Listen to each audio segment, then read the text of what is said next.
Assalamualaikum warahmatullahi wabarakatuh. Bismillahirrahmanirrahim. Alhamdulillahirabbil alamin. Wassalatu wassalamu ala asyrofil anbiya'i wal mursalin sayyidina maulana Muhammadin sallallahu alaihi wasallam wa ala alihi wa ashabihi ajma'in amma ba'dah.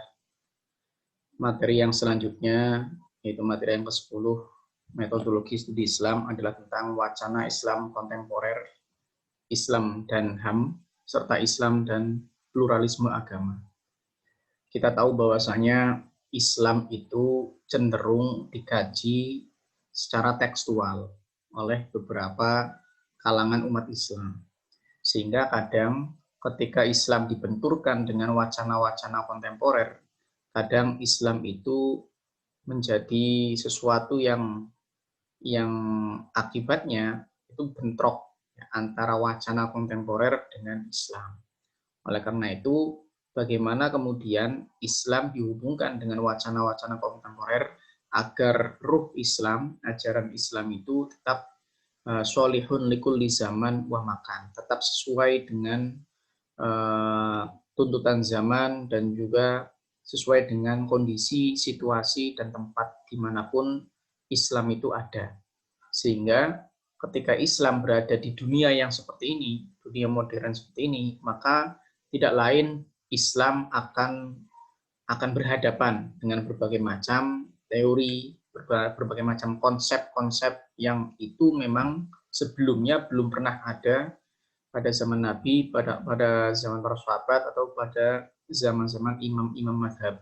Oleh karena itu, wacana itu memang betul-betul baru yang kemudian Islam harus bisa mengantisipasi ya kaitannya dengan pemahaman-pemahaman yang sekiranya tetap pada ruh keislaman itu sendiri. Oleh karena itu, pembahasan kaitannya dengan Islam kontemporer ini lebih kepada Islam kaitannya dengan HAM, kemudian Islam kaitannya dengan pluralisme agama. Kaitannya dengan pluralisme agama, ya, kita tahu bahwasanya wacana pluralisme agama ini sering sekali dianggap negatif oleh sebagian umat Islam. Bahwasanya kajian yang berkaitan dengan pluralisme agama itu sering dikaji bahwa Islam dengan agama-agama yang lain itu dianggap sama saja. Ya, sehingga orang mungkin bisa beralih pindah agama, hari ini pindah ke Islam, besoknya pindah ke Kristen, besoknya lagi, dan begitu seterusnya. Itu banyak yang masih memahami pluralisme agama itu seperti itu. Oleh karena itu, bagaimana sebenarnya kaitannya dengan Islam, hubungannya dengan HAM, Islam hubungannya dengan pluralisme agama ini. Sebelum kita beranjak pada materi kaitannya dengan Islam dan HAM atau Islam dan pluralisme, sebelumnya kita lebih dulu mengenal ya konsep-konsep dasar yang ada dalam Islam. Islam itu merupakan agama universal yang menjunjung tinggi nilai-nilai kemanusiaan, persamaan hak, dan mengakui adanya pluralisme agama. Pluralisme agama yang ada di dalam Islam merupakan aturan yang telah ditetapkan di dalam sunatullah yang tidak bisa diubah maupun ditolak oleh manusia. Dalam artian bahwa Islam berada di tengah-tengah berbagai macam agama, ya. Islam hidup bareng bersama dengan penganut agama-agama lain, ya. Termasuk ketika Nabi ada di Madinah, ya, Nabi juga tidak mengingkari bahwasanya ada agama yang selain Islam.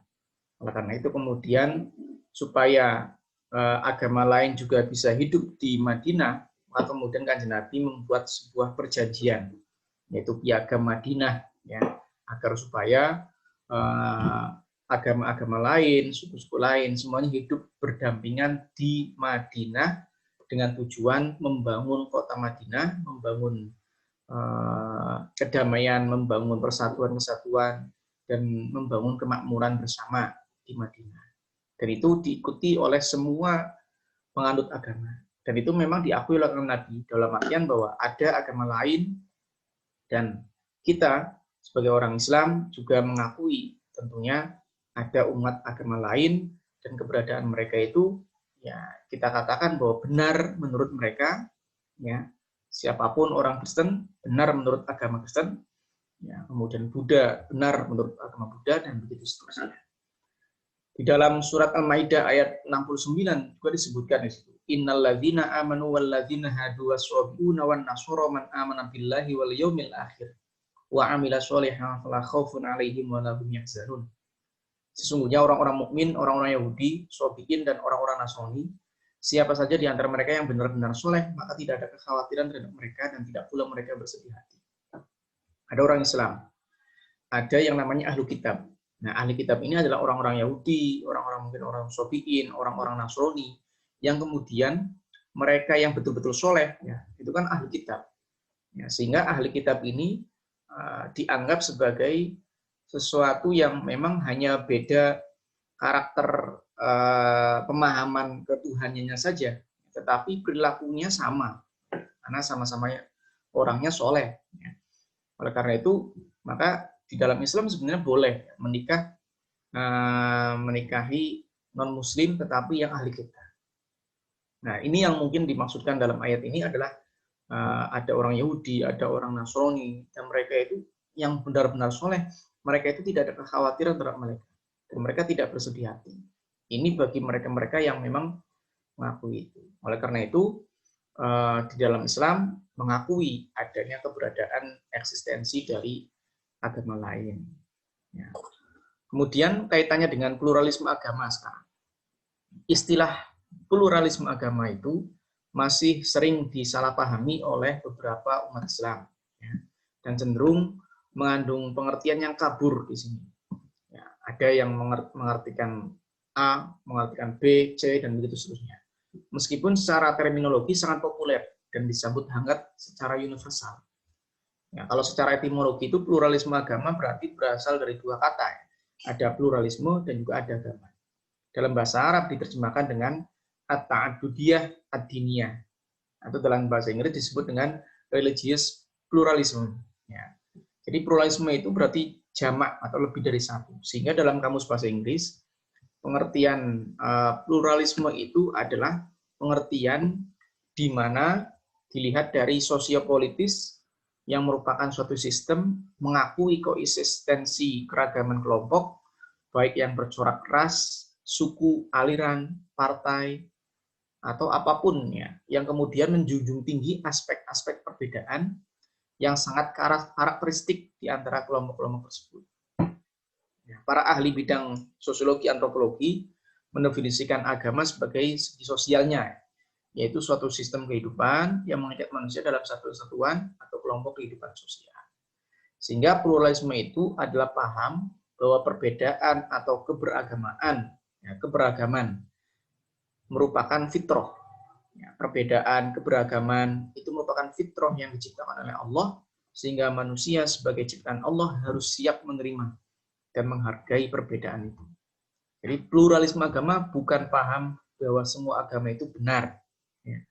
Pluralisme agama adalah paham bahwa perbedaan adalah fitrah yang diciptakan oleh Allah, dan sebagai manusia siap menerima dan menghargai perbedaan-perbedaan itu, dan bekerja sama dalam perbedaan tersebut untuk maju bersama.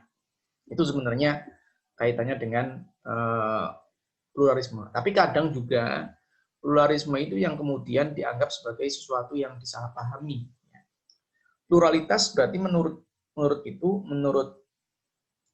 beberapa tokoh adalah fakta bahwa manusia itu diciptakan oleh Tuhan berbeda-beda secara fitrah. Sedangkan pluralisme berarti adalah paham tentang bagaimana menyikapi dan menghayati fakta pluralitas itu dalam berhubungan dengan antara orang-orang yang berbeda-beda di dalam hidup. Oleh karena itu, ada beberapa yang kemudian kita harus pahami bahwa sampai kapanpun di dunia ini, agama tidak pernah tunggal. Ya. Pikiran seseorang tidak pernah satu. Ya. Keinginan seseorang tidak pernah satu. Ya. Itu sampai kapanpun itu akan seperti itu. Agama akan terus hadir dalam bentuk plural. Al-Quran menegaskan dalam Quran surat Al-Maidah ayat 48, wa anzalna ilaikal kitaba bil haqqi musaddiqan lima baina yadayhi minal kitabi wa muhaiminan alaih fahkum bainahum bima anzalallah wa la tattabi' ahwa'ahum amma ja'aka minal haqq likullin ja'alna minkum syir'atan wa minhaja Walau sya'allahu la ja'alakum ummatan wahidatan walakin liyabluwakum fima atakum. Nah, kita garis bawahi di sini. Walau sya'allahu la ja'alakum ummatan wahidatan. Kalau Allah menghendaki, Allah bisa saja menciptakan kalian semua itu sebagai ummatan wahidatan. Tetapi walakin liyabluwakum fima atakum. Tapi Allah hendak menguji kamu terhadap pemberiannya kepadamu. Ya, mana yang kemudian orang-orang yang betul-betul serius mengikuti jalan Allah, ya, fisabilillah, mana yang kemudian tidak. Oleh karena itu Allah membiarkan adanya perbedaan ini, dan bahkan itu sunnatullah, ya, sesuatu yang memang keniscayaan. Ya, Allah menjadikan umat menjadi satu gampang. Ya, semuanya Islam, semuanya iman, semua gampang. Ya, tetapi Allah hendak menunjukkan mana-mana saja makhluk ciptaan Allah yang kemudian memang betul-betul menjalankan aturan, menjalankan syariat Allah itu dengan baik, itu yang mana. Kemudian selanjutnya kaitannya dengan ada perbedaan yang mencolok ketika pluralisme itu difatwakan oleh MUI. Ya. Pada tahun 2005, MUI melalui fatwanya itu memutuskan bahwasanya pluralisme agama adalah paham yang menganggap semua agama adalah sama. Dalam pandangan MUI ini, paham yang seperti ini sangat berbahaya, sesat dan menyesatkan bagi umat Islam. Oleh karena itu, MUI mengharamkan pluralisme agama dan melarang umat Islam menganut paham ini. Ini karena memang MUI memaknai bahwa yang namanya pluralisme agama itu adalah paham yang menganggap semua agama adalah sama. Ya. Kita sepakat kalau modelnya seperti itu, ya tentunya. Siapapun orang Islam, kalau menganggap semua agama itu sama, itu jelas itu adalah merupakan sesuatu yang berbahaya. Tapi apakah betul pluralisme agama itu dipahami pemaknaannya seperti itu? Nah, MUI mengerucut pada pemaknaan yang seperti itu, sehingga produk fatwanya juga mengarah kepada keharaman. MUI mendasarkan fatwanya antara lain kepada Quran Surat Ali Imran ayat 5, ayat 9. Ya. Kemudian sebenarnya bagaimana sih yang seharusnya? Seperti ini, mestinya analisisnya seperti ini. Kalau pluralisme agama itu sebenarnya adalah paham atau pandangan tentang kemajemukan agama. Bahwa ada agama-agama lain di luar agama yang kita anut ini, kita sadar, ya, kita akui, kita mengetahui keberadaan agama-agama lain. Apa kemudian yang seperti itu mengakui keberadaan agama lain, apa itu salah? Ya. Yang salah dan yang harus ditolak sebenarnya adalah sinkretisme. Ya. Sinkretisme inilah yang kemudian mestinya yang ditolak, bukan pluralisme agamanya. Gitu ya. Tapi kalau kemudian pluralisme agama diarahkan kepada pemahaman yang sinkretis, ya, tentunya ya memang iya. Ya, berarti yang seperti itu berbahaya. Nah, itu. Tapi apakah memang seperti itu pemahamannya? Jadi MUI mengerucutkan pemaknaan agama itu adalah kepada sinkretisme, upaya rekonsiliasi atau menyatukan prinsip, praktek, ya, prinsipnya disatukan, prakteknya disatukan, atau pihak yang berbeda atau bertentangan terdapat dalam lapangan-lapangan yang biasanya filsafat, agama. Nah, ini digabungkan jadi satu, pemahamannya digabungkan, prinsipnya digabungkan, praktek-prakteknya juga digabungkan. Itu adalah sinkretis. Kalau seperti itu memang bisa berbahaya, ya. Tapi kalau misalkan pluralisme itu diartikan sebagai ada pandangan bahwa agama itu majemuk, ya, bahwa ada agama-agama lain di luar Islam, ya, kita akui dan kita ketahui keberadaannya, maka tentunya yang seperti itu tidak masalah, ya, asalkan kita tetap bahasnya lakum dinukum waliyadin. Nah, itu kan berarti kan menunjukkan bahwa agamamu, agamaku. Ya, berarti ada mengakui bahwa ada agama lain, ya silakan untuk kalian. Tapi agamaku ya agamaku. Nah, itu yang mestinya diartikan agar pluralisme ini tidak menjadi sesuatu yang ditakuti, ya. Tapi memang supaya kita mengakui keberadaan agama lain di Indonesia apalagi, sehingga kalau sudah mengakui maka kita akui ada hak-hak agama lain untuk beribadah, untuk menjalankan, melaksanakan ritual keagamaannya dan lain sebagainya. Oleh karena itu tidak boleh diganggu. Kalau kita sudah akui keberadaan mereka, maka kita hormati apa yang mereka lakukan, ritual keagamaan yang dilakukan, itu kita akui. Kalau pemaknaan pluralisme agama itu adalah kita mengakui keberadaan agama lain, sehingga kita menghormati keberadaan itu, sehingga apa yang dilakukan mereka kita hormati, kita hargai. Ya. Itu kalau seperti itu ya tidak masalah. Ya. Tapi kalau diarahkan ke sinkretisme itu semakin mengerucut dan semakin sempit dangkal. Ya. Semakin pluralisme itu diarahkan kepada sesuatu yang negatif. Kemudian ada alasan yang disampaikan oleh Kiai Haji Ma'ruf Amin, ya, bahwa pluralisme yang dikatakan menyimpang, ya, itu apabila dimaknai dua. Yang pertama, menyatakan bahwa semua agama benar. Ya, pengertian yang semacam ini bagi MUI tidak benar menurut semua ajaran agama. Ya, bagi Kristen pun juga sama. Islam adalah agama yang benar, itu juga ditolak ya tentunya oleh orang Kristen. Ya. Orang Islam juga sama, menolak kebenaran Kristen, ya, menolak kebenaran agama Hindu, menolak kebenaran agama Buddha. Ya. Kalau yang seperti itu semuanya sepakat, ya, semua agama akan menyatakan bahwa agama lain itu tidak benar. Tapi kalau kemudian pluralisme diarahkan pemaknaannya itu semua agama adalah benar, ini yang salah di sini. Ya.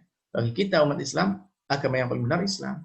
Kenapa kok kemudian ada muncul pemahaman bahwa agama lain itu bisa benar? Yaitu yang salah di situ. Ya.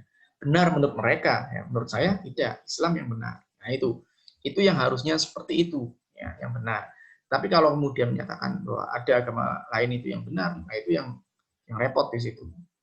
Nah, yang kedua, teologi pluralisme, yaitu teologi yang mencampur adukan berbagai ajaran agama menjadi satu dan menjadi sebuah agama baru. Ya. Ini yang tidak boleh. Nah, itu. Ya, orang Islam ikut misa Natalnya. Kalau misalkan bukan pada saat misa Natalnya boleh-boleh saja. Kayak misalkan kunjungan Kementerian Agama atau disuruh menyampaikan sesuatu, jadi ada seorang ulama atau kiai disuruh ceramah di gereja. Ini boleh-boleh saja. Kalau tidak pada saat misa Natalnya. Ya. Karena pada saat itu malah justru itu kita sedang berdakwah. Kapan lagi dakwah di gereja kan gitu, ya. Nah, mumpung lagi ada di gereja ya kita dakwah, ya, bagaimana kebaikan Islam, bagaimana Islam itu memandang persamaan, ya, kemudian perbedaan dan lain sebagainya. Itu mumpung berada di lingkungan yang sakral bagi orang non Muslim, gitu ya, di gereja misalnya gitu. Tapi kalau misalkan pada saat misa Natalnya mengikuti, itu yang tidak boleh. Nah itu yang kemudian bahasanya teologi pluralisme. Kemudian kaitannya dengan konsep pluralisme, konsepnya itu adalah konsep yang mempunyai makna yang luas berkaitan dengan penerimaan terhadap agama yang berbeda dan dipergunakan dalam cara-cara yang berlainan pula. Sebagai pandangan dunia yang menyatakan bahwa agama seseorang itu bukanlah sumber satu-satunya yang eksklusif bagi kebenaran. Dan demikian di dalam agama-agama lain pun dapat ditemukan setidaknya suatu kebenaran dan nilai-nilai yang benar. Jadi gini, Islam memiliki nilai-nilai yang benar. Kita akui mungkin ada nilai-nilai kebenaran. Orang Kristen tentunya pasti akan mengharamkan pencurian. Nah itu. Ini kan berarti sisi yang sama di situ. Ada atau tidak kaitannya dengan sesuatu yang di dalam Islam itu diharamkan, di Kristen diharamkan, gitu ya. Kemudian zina apakah di Islam yang memang jelas-jelas diharamkan, di Kristen bagaimana? Nah itu. Nah jadi ada sisi-sisi yang bisa ditemukan di situ di dalam ajaran agama. Tentunya dalam hal-hal yang prinsip, ya, seperti akidah itu ya jelas sangat beda. Ya, tetapi dalam beberapa hal yang lain, tentunya mereka juga punya sisi nilai kebenaran, gitu ya, sisi nilai kebaikan di sana. Ya, semua agama sisi nilai kebaikannya sama. Gitu. Yang membedakan ya mungkin nilai akidah gitu ya, dan nilai sisi syariatnya, ya, praktek ibadahnya. Tapi sisi nilai kemanusiaan, ya, kebaikan itu hampir sama, ya, kaitannya dengan itu. Itu kalau konsep pluralisme agama. Sehingga kalau kita mengajak orang Kristen untuk senantiasa mengajak semua umatnya untuk berdamai, gitu ya, untuk meninggalkan omongan-omongan yang buruk, saya yakin bahwa orang non-Muslim juga akan setuju dengan kehendak kita. Ya.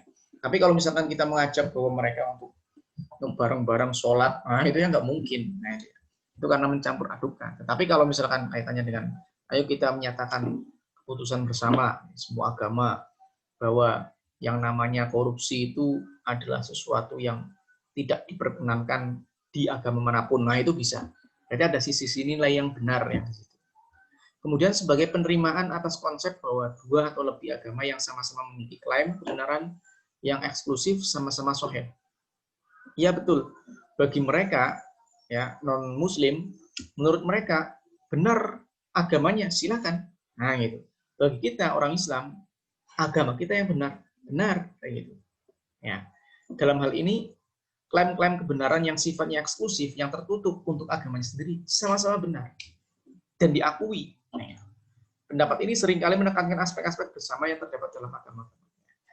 Nah, disinilah kemudian jangan sampai kemudian orang Kristen menyatakan bahwa agama mereka benar, kita kemudian ngotot untuk menyalahkan mereka. Tidak.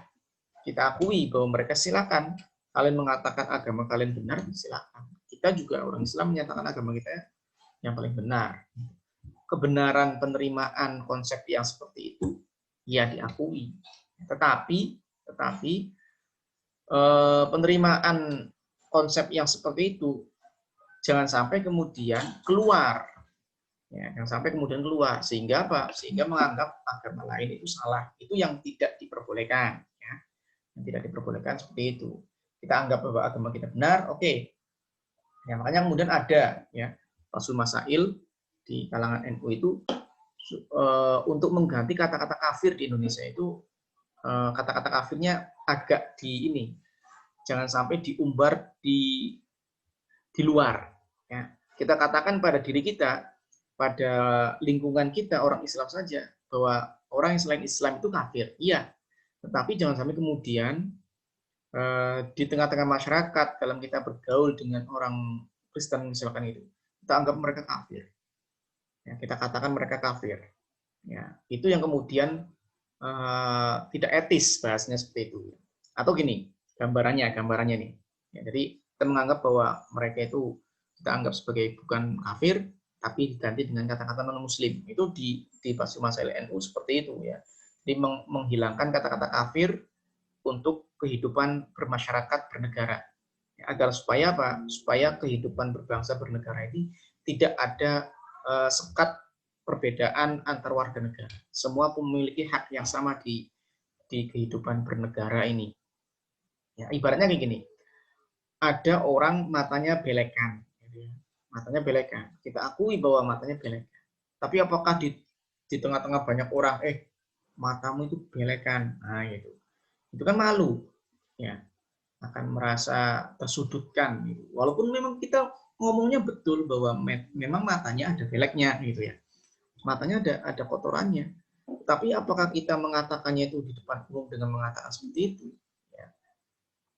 Cukuplah kita menganggapnya bahwa ada sesuatu perlu kamu cuci muka atau dilap dulu atau apalah yang bahasanya itu sopan. Nah itu ibaratnya seperti itu. Ya. Kita tahu bahwa itu belek, gitu ya. Tahu, tetapi kita menyesuaikan, gitu ya, menyesuaikan situasi dan kondisinya.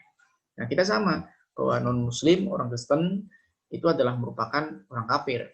Ya. Tetapi ketika kita berada di kehidupan masyarakat, jangan katakan kemudian mereka kafir. Nah itu, karena kecenderungan kafir itu diartikan sesuatu yang kemudian halal darahnya itu yang nggak boleh di situ. Ya. Karena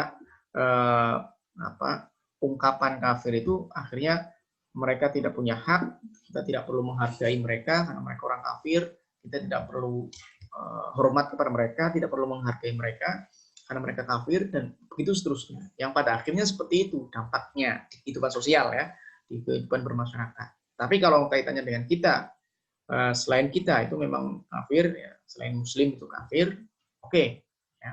Tetapi tidak kemudian diumbar atau disebarkan di tengah-tengah kehidupan bermasyarakat dan bernegara.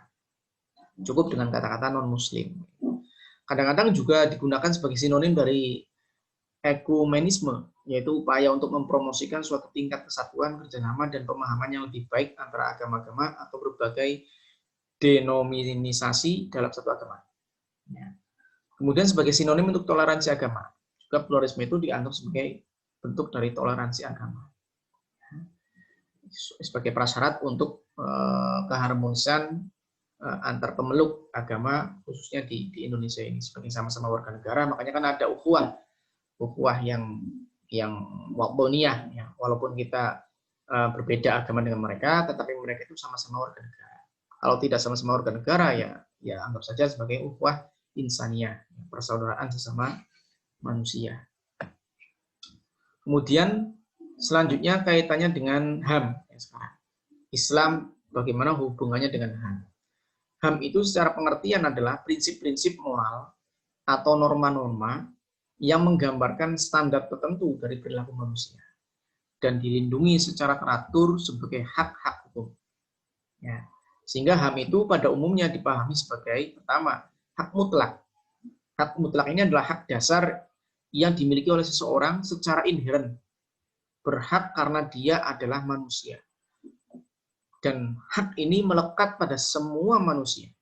Terlepas dari manusia itu, dari bangsa apapun, lokasinya dimanapun, bahasanya apapun, agama apapun, asal-usul etnis apapun, status sosial, dan lain sebagainya, itu walaupun apapun statusnya, walaupun apapun agamanya, apapun bangsanya, apapun lokasinya, itu mereka sama-sama manusia.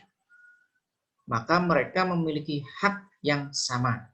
Nah, itu HAM, hak yang mutlak. Yang kedua, hak yang berlaku di mana-mana, universal dan egaliter dalam arti sama bagi setiap orang. Dimanapun tempatnya, itu akan berlaku di mana-mana. Nah, itu namanya HAM. Tapi kalau misalkan hak itu tidak berlaku di suatu tempat, itu bukan HAM. Ya. Hanya tertentu di suatu tempat, itu bukan HAM. Ya. Tapi kalau itu berlaku di mana-mana, itu berarti menjadi HAM, ya, hak asasi manusia. Setiap orang memiliki hal itu. Nah, sehingga kita harus menghormati yang menjadi hak setiap orang. Yang ketiga, hak yang membutuhkan empati atau aturan hukum dan memaksakan kewajiban kepada orang untuk menghormati.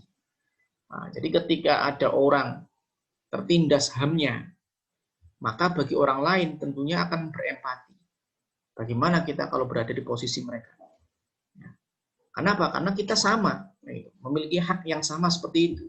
Nah, kemudian haknya diganggu oleh orang lain, ditindas oleh orang lain, maka butuh empati kita, butuh dukungan kita. Karena pada posisi kalau kita berada pada posisi yang sama, kita bagaimana? Dan butuh aturan-aturan hukum. Nah, itu namanya sifat-sifat atau karakteristik dari hak asasi manusia itu. Kemudian contoh pelanggaran HAM misalkan dalam kehidupan bernegara, khususnya yang kaitannya dengan kenegaraan nih. Ada penindasan perampasan hak rakyat dengan sewenang-wenang. Ini kalau yang pemerintahnya otoriter. Ya. Kemudian menghambat dan membatasi kebebasan pers, pendapat dan berkumpul bagi hak rakyat. Dulu ada Kementerian Penerangan, ya. Kementerian Penerangan. Kemudian pada zamannya presidennya Gus Dur, ya, Kementerian Penerangan itu dihapuskan. Kenapa? Karena membatasi kebebasan pers.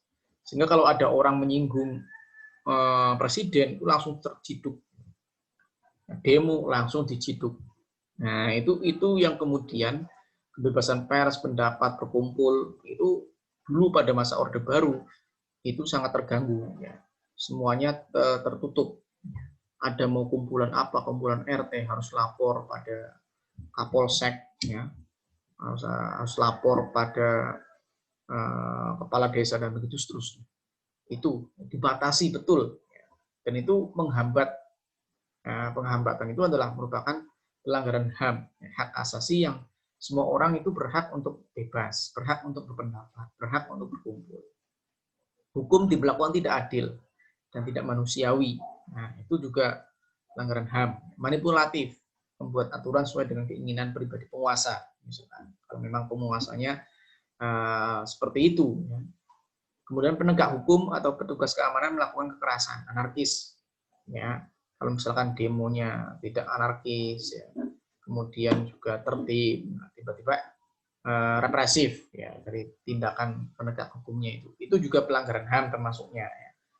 Tapi kalau misalkan sudah diingatkan dan bahkan membahayakan, itu bisa bertindak ya, penegak hukum. Hanya kan ada SOP, aturan-aturan bagaimana ketika mengingatkan kejahatan kriminal bagi bisa ditembak di tempat itu kan melalui berbagai macam aturan-aturan awal ya, yang diperingatkan terlebih dahulu, kemudian di apa gitu ya, terus baru terakhir adalah ditembak. Nah,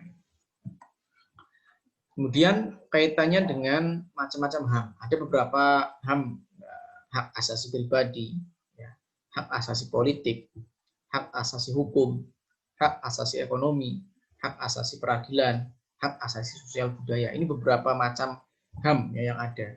Nah, ini semua adalah setiap orang memiliki hak seperti itu. Hak kepribadian, hak politik, ya, itu memiliki hak yang sama. Ya. Hak asasi hukum, di depan hukum itu adalah sama. Ya. Tidak peduli siapapun, keturunannya siapa. Ya, kalau salah, di depan hukum sama. Selanjutnya, HAM dalam rumusan Islam. Jadi hak asasi dalam Islam itu tertuang jelas untuk kepentingan manusia. Lewat syariat Islam yang diturunkan melalui wahyu, yang menurut syariat manusia adalah makhluk yang bebas yang memiliki tugas dan memiliki tanggung jawab. Oleh karenanya, ia juga memiliki hak dan kebebasan. Oleh karena itu, yang paling dasar adalah keadilan yang ditegakkan atas dasar persamaan atau egaliter, tanpa pandang bulu. Itu adalah merupakan persamaan hak asasi yang kemudian diakui oleh syariat Islam. Dan menurut Asy-Syatibi sendiri, ya, ahli hukum ya usul fikih, ulama usul fikih, beliau menyatakan bahwa maqasidus syariah, tujuan-tujuan syariat Islam itu terdiri dari 4 unsur pokok. Yang pertama, syariat itu diberlakukan dalam rangka memelihara dan menjaga kepentingan dan kemaslahatan manusia. Kalau ada kemaslahatan manusia yang terganggu, kepentingan manusia yang terganggu, ya, kemudian tidak menjaga kemaslahatan itu, ya, maka syariat akan bereaksi tentunya. Ya. Nah, syariat diberlakukan ketika dalam rangka memelihara itu semua. Syariat diberlakukan untuk dipahami dan dihayati oleh manusia. Pembenaran hukum-hukum agama kepada manusia, rumusannya adalah setiap hukum yang kalau tidak mampu dilakukan oleh manusia, oleh seorang mukallaf, maka hukum itu tidak dibebankan. Syariat itu kayak gitu. Kenapa? Karena ada hak orang yang tidak mampu melakukannya. Ya, hak orang tidak mampu itu diberikan kebebasan. Contoh misalkan, sholat 5 waktu yang wajib itu kan harus berdiri. Tapi kalau ada orang tidak bisa berdiri, sama sekali tidak bisa berdiri, maka tidak bisa dibebankan hukum wajib berdiri dalam sholat itu dibebankan kepada orang yang tidak bisa berdiri. Ya. Kenapa? Karena itu bisa melanggar HAM. Nah, itu. Ya, jadi syariat itu mengajarkan seperti itu. Adanya rukhsah, ringanan, bergantinya hukum satu ke hukum yang lainnya, itu adalah merupakan dalam rangka menghormati HAM, hak asasi manusia. Karena manusia tidak bisa menjalankan berdirinya itu, maka bisa orang puasa, wajib puasa Ramadan. Tetapi kalau dalam dia kondisinya itu sedang sakit, dia tidak wajib puasanya, silakan. Kenapa? Karena syariat menghormati hak orang sakit itu. Musafir tidak wajib puasa, menghormati. Tapi kalau misalkan masuk kuat, tidak ada masyakoh, tidak ada kesulitan dalam menjalankan puasa, ya lebih baik puasa kan gitu. Itu anjurannya kan seperti itu. Ya. Ini berarti diantaranya telah menunjukkan bahwa syariat juga menghormati hak asasi manusia itu. Melepaskan manusia dari hawa nafsunya sehingga manusia itu menjadi hamba yang kodrati. Pada dasarnya ya, kita ini kan diperintahkan untuk senantiasa beribadah. Hawa nafsu itu mengajak pada sesuatu yang buruk. Nah, oleh karena itu manusia dengan hawa nafsunya dilepaskan ya, dengan adanya maqasid syariah, dilepaskan hawa nafsunya untuk mencapai pada sesuatu yang kodrat. Jadi ibadah itu kodratnya manusia. Ibaratnya manusia itu lapar, ya makan.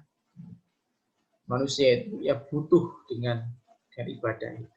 Sebagai hamba yang memang kodratnya sebagai hamba yang beribadah, yang senantiasa beribadah. Kemudian selanjutnya kaitannya dengan Al-Quran berbicara HAM, ya, ada beberapa ayat Al-Quran bisa dilihat, ya, ada sekitar 80 ayat tentang hidup, pemeliharaan hidup, penyediaan sarana kehidupan, ya. Itu semua adalah hak, ada hak hidup, ada hak dipelihara hidupnya, ada hak mendapatkan sarana prasarana dalam kehidupannya, dan begitu seterusnya. Makanya rakyat akan menuntut ketika pemerintah tidak memberikan fasilitas yang baik, sementara pajak terus dipungut, tetapi prasarana-prasarana tidak kemudian diperbaiki dengan sedemikian rupa, maka bisa silakan dituntut. Berarti ada hak sarana kehidupan yang kemudian tidak disediakan oleh pemerintah selama itu, karena mereka bayar pajak, bayar apa kaitannya dengan ya pajak jizyah, nah itu maksudnya. Al-Quran juga menjelaskan ada sekitar 150 ayat tentang ciptaan dan makhluk-makhluk, serta tentang persamaan dalam penciptaan, ya, itu ada.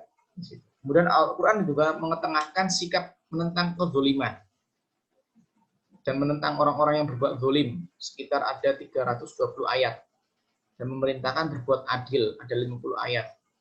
Ini berbicara tentang HAM. Al-Quran juga ada sekitar 10 ayat berbicara tentang larangan memaksakan kehendak untuk menjamin kebebasan berpikir, berkeyakinan, ya, mengungkapkan aspirasi, itu ada di Al-Quran. Ini semua adalah di antara beberapa ayat-ayat yang berbicara tentang hak asasi manusia. Manusia itu punya hak untuk hidup, punya hak untuk mendapatkan sarana prasarana, untuk mendapatkan hak pendidikan dan lain sebagainya. Ya, itu semua adalah merupakan di antara contoh-contoh Al-Quran itu juga memperlakukan HAM, ya, hak asasi manusia yang harus dihormati. Ya, sejahat apapun yang namanya hak hidup masih dimiliki. Penjahat itu kan masih punya hak hidup. Maka kalau masih punya hak hidup, jangan diteror kehidupannya, jangan dihakimi massa, karena mereka masih punya hak untuk hidup. Nah, gitu. Sehingga bisa kemudian dijaga, karena masih punya hak untuk melakukan sesuatunya. Kemudian kalau dalam hukum Islam ada beberapa rumusan hak asasi. Ada misalkan hifdzun nafsi, menjaga jiwa. Ada hak hidup orang lain, sehingga tidak boleh dihilangkan jiwanya, dibunuh. Itu tidak boleh. Apakah dibunuhnya dengan sengaja, terencana, dengan menggunakan benda yang memang biasa untuk membunuh, atau dengan tidak sengaja, atau yang lainnya. Pokoknya kalau menghilangkan nyawa, ada hak hidup orang yang kemudian diganggu. Kemudian ada hak agama. Agama juga memiliki hak bagi kita. Karena kita penganut agama, maka agama pun menuntut untuk kita menghormati hak-hak agama itu. Kemudian ada hifdzun nasl, menjaga keturunan, juga punya hak. Ya. Anak cucu kita itu pun berhak untuk lahir di tengah-tengah kehalalan dalam berhubungan antara laki-laki dan perempuan, ya, punya hak untuk memperbaiki keturunan. Kemudian harta, punya hak, orang punya harta, mereka berhak hartanya tidak diganggu. Makanya kemudian kalau ada yang mengganggu, mencuri, merampok, dan lain sebagainya, maka itu adalah sebuah kesalahan, karena sudah melanggar HAM, hak asasi pemilikan harta yang dimiliki oleh orang lain, kemudian dirampas dengan paksa, dirampas dengan zalim, dan lain sebagainya. Kemudian hifdzul akal, menjaga akal. Akal ini punya hak dijaga. Oleh karena itu, tidak boleh kemudian dirusak dengan minum-minuman keras atau sesuatu lain yang kemudian bisa mengubah atau merusak akal. Kemudian ada hifdzul irad, menjaga harga diri. Ya. Setiap orang punya harga diri. Sehingga setiap orang harus dihormati harga dirinya. Tidak boleh kemudian diinjak-injak, dilecehkan, dan lain sebagainya. Tentunya. Kemudian hak dalam Islam, ya, diantaranya ada hak hidup, hak kebebasan beragama, hak atas keadilan, hak persamaan, hak mendapatkan pendidikan, hak kebebasan berpendapat, hak kepemilikan, hak mendapatkan pekerjaan. Itu diantaranya beberapa contoh-contoh hak yang kemudian disebutkan di dalam Islam. Ya. Oleh karena itu, sekali lagi, bahwa ketika Islam dibawa untuk memahami wacana-wacana kontemporer, maka Islam jangan kemudian disudutkan dalam bentuk bermusuhan dengan wacana-wacana kontemporer. Oleh karena itu, maka harus dipahami bahwa ada wacana-wacana yang kemudian Islam juga harus terbuka dengan adanya konsep-konsep yang kontemporer. Oleh karena itu, antara HAM, antara pluralisme agama juga bisa disandingkan dengan wacana keislaman. Yang kemudian dari situ kita bisa mengambil intisari bahwa ada beberapa wacana-wacana kontemporer yang kemudian secara Islam itu bisa dikompromikan, bisa didialogkan, dan bisa didudukkan bersama, ya, supaya kemudian menghasilkan suatu keputusan, suatu sikap yang bijak, tidak kemudian saling menyalahkan, tidak kemudian saling berseteru antar wacana-wacana yang ada. Mungkin itu yang dapat disampaikan dalam materi kita yang sekarang ini. Demikian, terima kasih. Assalamualaikum warahmatullahi wabarakatuh.